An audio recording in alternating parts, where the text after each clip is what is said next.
G'day guys, Nate here coming at you with the round 16 team selections final word video. Just the one change for Collingwood.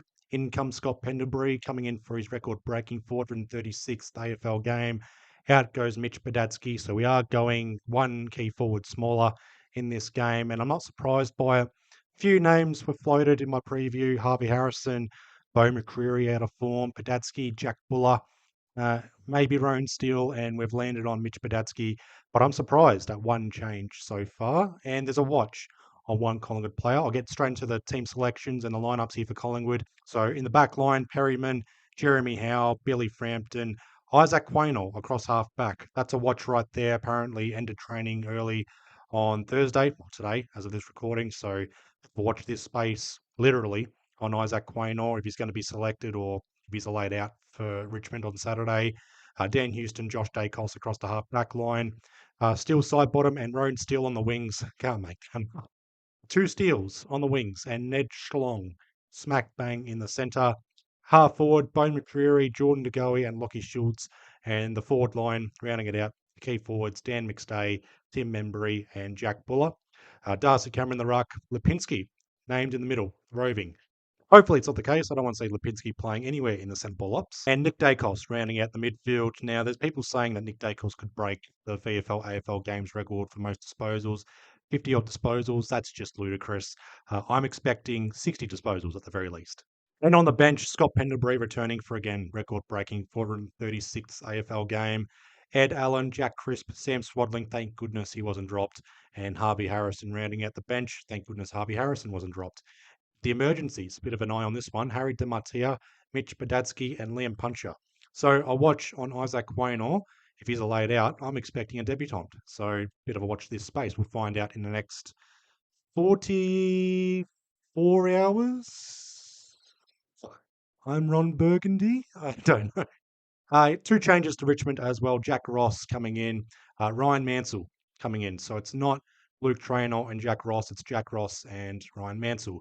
Tyler Sonsi, Liam Fawcett omitted. So a bit of experience coming in for the Tigers at Richmond. Just the one change for Collingwood. I'm a bit surprised. So I'm glad that we're going in with a bit of a settled lineup for once against Richmond, 11th v 17th. Other opponents around us, North Melbourne against Essendon, Gold Coast going over to Perth to take on Freo, Carlton against West Coast. It's a big opportunity for us to win, get ourselves finally back inside the top 10. I say that like we've been out for so long, but get back into the top 10 based on Gold Coast taking on Freo, expected to win for Freo, and North Melbourne taking on Essendon, Carlton against West Coast, expected to win. Those two teams right there. We lose this game, we can fall down to as low as 13th or 14th yet again.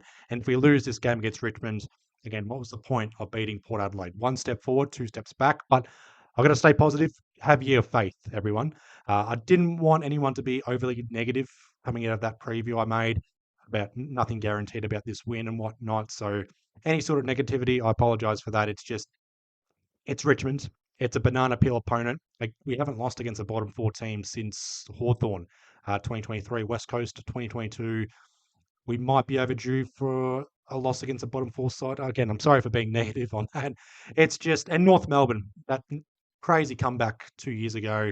So you just never know with these sort of opponents. Richmond in 07 were a laughing stock, yet we only beat them once. That was a tough game. We won in round 2 or round 3, and then we lost to Richmond later in the season. So you just never know. It's Collingwood. We take it to the best sides. We struggle against the worst teams, and yeah, you never know. Maybe Richmond's looking at revenge for 2018, that prelim final. I don't know why we lost a week later, but that's all history. But I'll just touch on Richmond here because I didn't go in depth on their performance last week against North Melbourne. It was shithouse. Don't go back and watch it. It was just a little bit surprising. Against North Melbourne at the MCG Sunday afternoon, you would have thought Richmond would have penciled them in as a game that they attack. They take it to them. They go all out, try and get the 4 points because Richmond, they're a rebuilding side. They are battered and bruised. They are an injured side. Experience coming in and out of the side. They're not bringing any new experience in. That doesn't make sense. But what I'm trying to say is they're bringing in kids through the draft, but they're not exactly bringing in that talent or that experience to prop them up the ladder right now. So they don't have a lot of leadership outside of Taranto, Hopper, Ross, Broad, who's going to retire. He's retired last year, sorry. Floston, Jaden Short, those sort of players. Tom Lynch, who's out with that larynx injury. But I am digressing just in regards to Toby Nankervis as well. Digressing yet again. But just in regards to that performance against North Melbourne, they were very slow. Not methodical, but very slow. Chipping it around, bombing it long.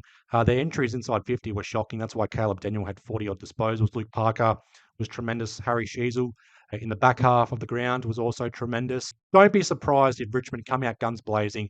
They're going to play a lot better compared to their performance last week. They're going to turn the chicken up. They're going to bring the intensity straight away.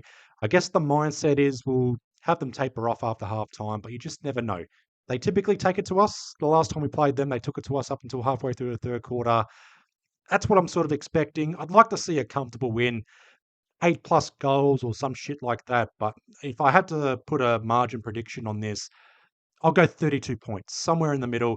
2 years ago, we won by 26 points. Last year, we won by 6 goals. So not exactly smack bang in the middle, but 32 points, the happy medium.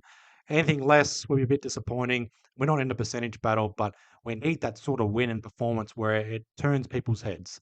And I like to have that off a win, not off a loss. If we lose this game, then yeah, I'll squeal. On paper and off the compare the pair in my previous video, stats wise, comparing it to Richmond, we should be winning this game.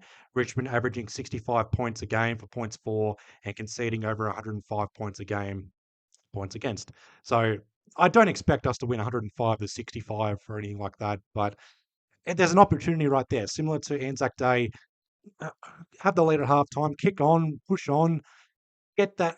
I was going to say percentage boosting win, which it would be the case, but just that big margin, that big win, something comfortable for Collingwood fans to just relax about. No heart palpitations. And then we look at Gold Coast, North Melbourne, and Carlton. The moment of truth, those 3 games to determine if we still have what it takes. And I know Gold Coast, Carlton, and North Melbourne, they're not exactly in the top half of the ladder, but 2 out of 3 of those wins, or winning all those 3 to go 5 wins in a row. Then we can look at Adelaide, Brisbane, Hawthorn, you name it. Then we can look at teams inside the top 6 and try and take another scalp. What I said last week, it starts here when it comes to facing Port Adelaide. We got the win. It starts here again. Pretty much reset ourselves, move on. We got Richmond here. Another win. Back-to-back wins for the first time since Carlton and Essendon. Not comprehensive wins, but something to build off, something to push on. Get ourselves up into the top 10, wildcard purgatory yet again. End of the bye rounds, 2 months of home and away games left. 8 rounds left, and then we go on. We push on. Oh, look, that's all for this video. I will post the VFL squad Friday afternoon after work. No VFL report. That game's taking place at 12:05 p.m. Collingwood Richmond AFL is 4:15, so no time to do a VFL report. I might do a double up on Sunday morning, but that's a watch this space. Again, I watch this space on Isaac Quaynor, if he's going to be a laid out or not. He's named in this game. If he's a laid out, there's a good chance we're getting a debutant into Matia or Liam Puncher. Otherwise, we have to pay the fine if we're calling up someone randomly. But better watch this space on the VFL side.